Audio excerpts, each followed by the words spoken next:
Bienvenido a la Agencia Espacial Europea, la ESA. Este es el Centro de Aprendizaje Robótico. Nos hemos reunido hoy para contestar algunas preguntas sobre la materia. ¿Te has preguntado alguna vez de qué está hecho el mundo? ¿O por qué el oro tiene un color distinto al de la plata? ¿Por qué no se mezclan el aceite y el agua? ¿O el porqué de las pastillas efervescentes? Bueno, de las burbujas. Todo esto depende de la materia, de cómo está formada y de cómo se comporta en entornos diferentes. La materia está en todos sitios, en la Tierra, en el espacio y en los rincones más lejanos de nuestro universo. Una de las áreas importantes en las que hemos utilizado nuestra comprensión de la materia es la exploración del espacio, donde los astronautas viven y trabajan en un entorno ingrávido. Veremos que en el espacio la materia puede comportarse de manera diferente que aquí en la Tierra. Les he pedido a unos amigos de Noruega, Portugal, Italia y Grecia que echen una mano. Además, embarcaremos en la Estación Espacial Internacional, la ISS, para que el astronauta italiano de la ESA, Roberto Vittori, y el cosmonauta ruso, Sergei Krikalev, nos ayuden. Conoceremos a los astronautas de la ESA, André Kuipers, Pedro Duque y Frank De Winne, y veremos cómo se realizan algunos experimentos a bordo de un vuelo parabólico de la ESA, un entorno ingrávido un poquito más cerca de casa.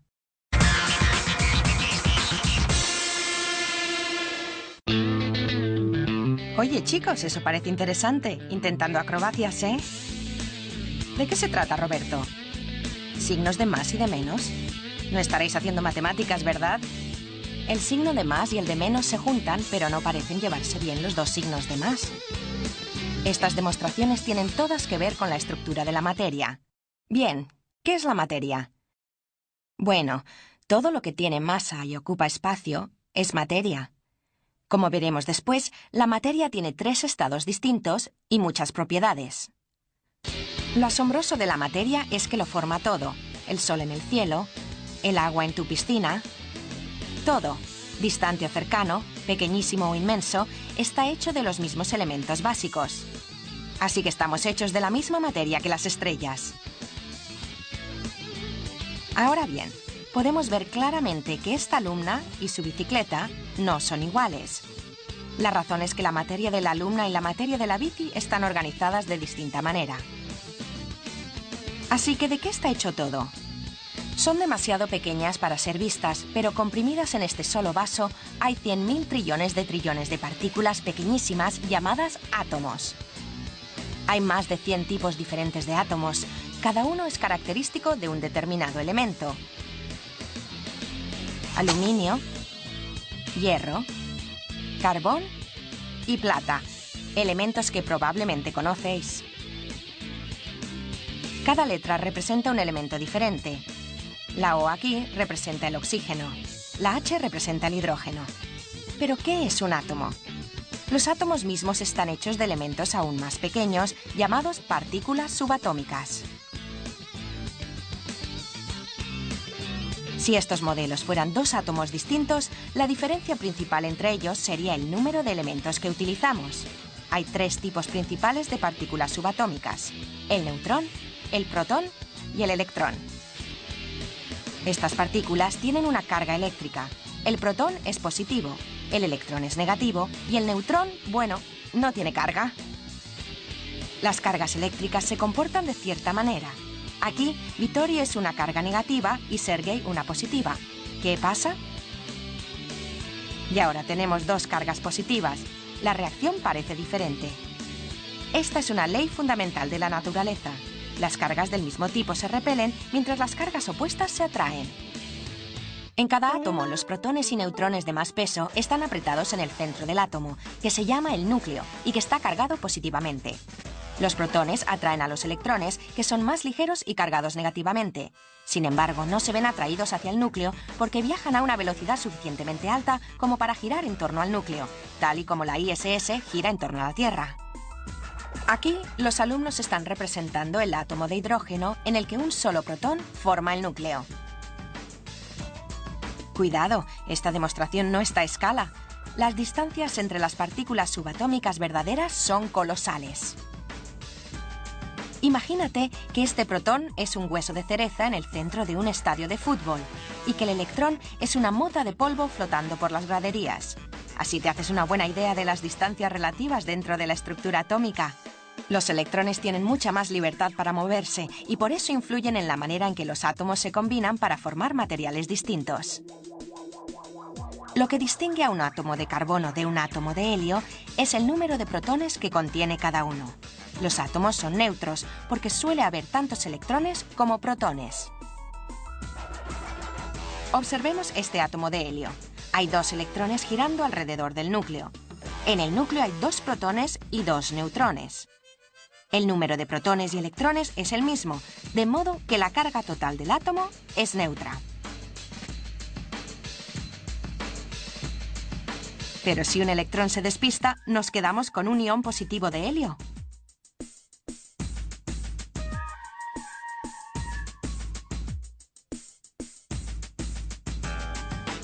Y si se nos presenta un electrón adicional, nos quedamos con un ion negativo de helio negativo.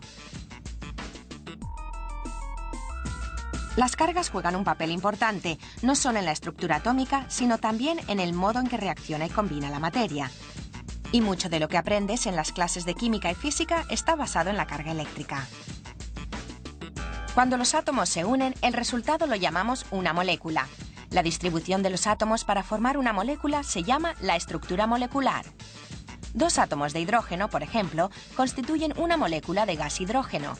En este caso, comparten entre sí el único electrón de cada uno. Cuando se combinan átomos de elementos distintos, forman un compuesto. En este caso, uno de los elementos suele ser el jefe y le roba todos o algunos electrones al otro elemento.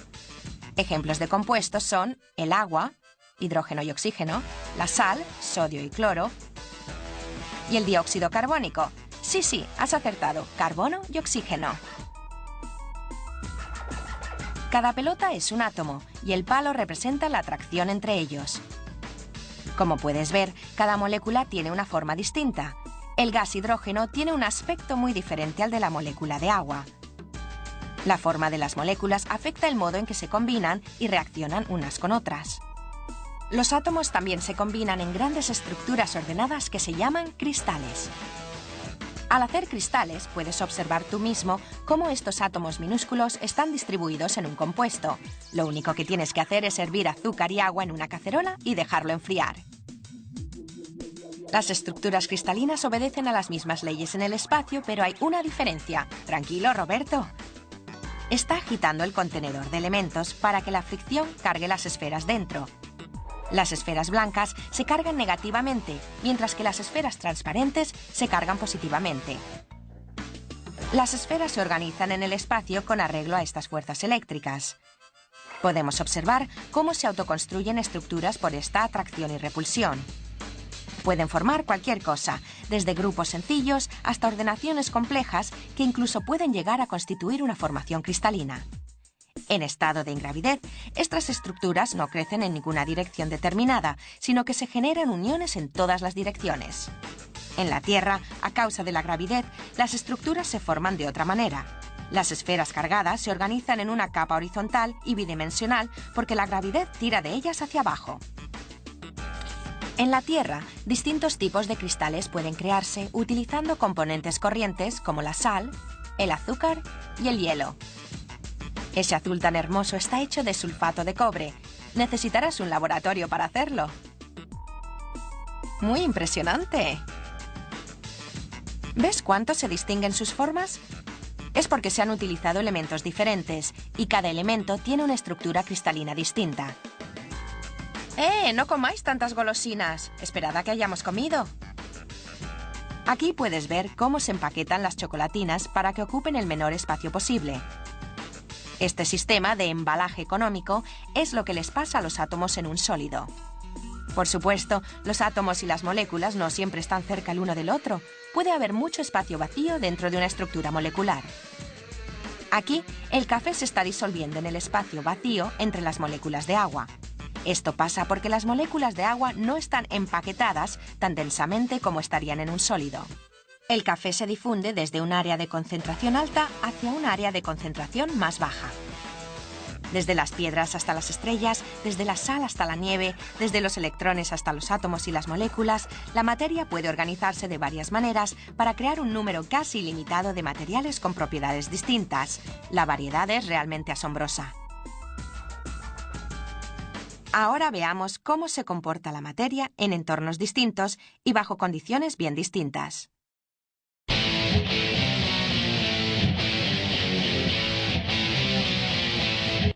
En general, no es buena idea que haya líquidos flotando a bordo de la ISS. Si fuera un poquito de agua no pasaría nada, pero en el caso de café caliente las consecuencias podrían ser dolorosas. Los ingenieros inventaron una solución ingeniosa. Se envasan todos los líquidos en una bolsita hermética con una sola válvula. De este modo, los astronautas sí que pueden tomarse un café justo después de levantarse. Veamos de nuevo a Pedro Duque preparándose un café. Aquí podemos observar una de las cosas más importantes sobre la materia, su estado. Hay 3 estados de la materia: líquido, sólido y gaseoso. El café líquido, la bolsita sólida que lo contiene y el aire que los rodea, que es una mezcla de gases. Echa un vistazo a tu entorno diario. Verás ejemplos de estos 3 estados por todos lados. El aire que respiramos, los líquidos que bebemos o en los que nadamos o nos bañamos, los sólidos con los que construimos cosas o con los que pedaleamos hasta la escuela o practicamos deporte. Entender cómo se pueden cambiar estos estados produjo un cambio radical en nuestro desarrollo tecnológico. Estos alumnos van a intentar formar los 3 estados. Bajo una presión atmosférica normal, las sustancias cambian de estado según su temperatura. Así que el hielo, cuando se calienta, se convierte en agua. Y el agua, cuando se calienta, se convierte en gas. Enhorabuena, chicos. Cuando el agua se calienta hasta 100 grados centígrados, empieza a cambiar de estado y se forman burbujas de vapor dentro del líquido. Estas burbujas suben a la superficie y emiten el vapor hacia la atmósfera. Este es el proceso que denominamos la ebullición. Es un proceso continuo que dura hasta que el agua se haya evaporado por completo. En estado de ingravidez ocurre el mismo proceso de ebullición, pero las burbujas no suben a la superficie, se quedan donde están formadas y se mezclan creando burbujas gigantes en medio del líquido. No todas las sustancias cambian de estado a la misma temperatura. El aceite, por ejemplo, se convierte en gas a una temperatura mucho más alta que el agua. Mira este experimento de patatas. El agua se convierte en gas a 100 grados centígrados. No está mal. El aceite, sin embargo, no cambia de estado hasta llegar a una temperatura de 300 grados centígrados. Así que se calienta muchísimo más y las patatas están mucho más crujientes. ¡Qué ricas! Quizás te estás preguntando qué está pasando aquí. La verdad es que estos alumnos están demostrando una cosa importante sobre la materia, a saber, que se comporta de maneras distintas cuando está en estados distintos. Cuando la materia se constituye en estado sólido, las moléculas no tienen la libertad de moverse, solo pueden vibrar. Sube la temperatura y la materia cambia a un estado líquido. La unión entre moléculas es muy débil y la materia fluye, como este grupo. Vuelve a subir la temperatura y se convierte en un gas. Las moléculas individuales y energéticas pueden difundirse donde quieran. Las moléculas gaseosas pueden moverse y dispersarse hacia afuera. Por eso viajan los olores. Por eso puedes oler el café antes de que lo veas. Vimos a Pedro preparando un café. ¿Piensas que el café sólido se convirtió en un líquido? Fue porque el agua estaba caliente, pero el café también se disuelve en agua fría.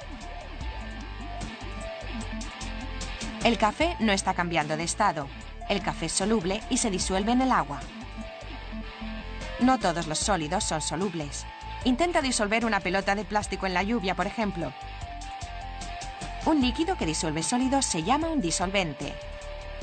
El alcohol y el quitaesmaltes de uñas son algunos ejemplos diarios, y el agua también.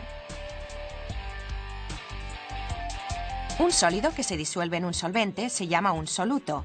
Ejemplos son el azúcar, los granos de café y la sal. Cuando se disuelve un soluto en un solvente, obtenemos lo que se llama una solución. Las partículas sólidas se separan y cada uno se mezcla con el líquido. La estructura sólida suele fragmentarse en sus elementos. Estos pueden ser moléculas o iones. Algunas sustancias son menos solubles que otras. Aquí podemos ver que, al añadir más y más sal al agua, solo una parte de la sal se disolverá. Esto significa que se ha saturado la solución. Aquí se está disolviendo azúcar en agua caliente hasta que esté saturada la solución. Cuando se enfría, puedes observar los cristales que se están formando. A veces, cuando estás mezclando un líquido con un sólido, como por ejemplo agua con esta pastilla efervescente, no solo se disuelve, se produce una reacción química y se forman nuevos compuestos. La reacción genera calor y, como producto adicional, se emana gas dióxido de carbono, de ahí que la pastilla produzca burbujas. Al contrario que en un cambio de estado, como cuando el hielo se funde y se convierte en agua, las reacciones químicas no son fáciles de deshacer. Es muy difícil transformar esta pastilla a su estado original. ¿Para qué sirven estos estuches? Ahora tenemos una pastilla efervescente en un espacio cerrado. El resultado va a ser explosivo. ¡Mira! La pastilla reaccionó con el agua soltando un gas. Un gas siempre viaja de un área de alta presión, como aquí dentro del estuche, hacia un área de presión más baja, fuera del estuche. El gas emanado produce una fuerza que hace que el estuche suba disparado al aire, dejando atrás la tapa. En los motores de cohetes se utiliza un principio similar. Nuestro sistema climático está basado en el cambio de estado de la materia. El agua se evapora en la atmósfera. Este vapor de agua luego vuelve a enfriarse. Se convierte en un líquido y se cae la lluvia o se congela antes de caerse, como la nieve. Nuestros océanos, ríos y climas dependen de este proceso. A bordo de la ISS, el vapor de agua se extrae de la atmósfera de la cabina y se recoge en los depósitos de agua para ser reciclado y consumido por los astronautas. Los microondas, las neveras, los coches, los aviones e incluso los cohetes forman parte de nuestra vida normal. Todos, sin embargo, dependen de nuestra habilidad de cambiar el estado de la materia. Veamos ahora algunas maneras de identificar distintos tipos de materia mediante la investigación de sus propiedades.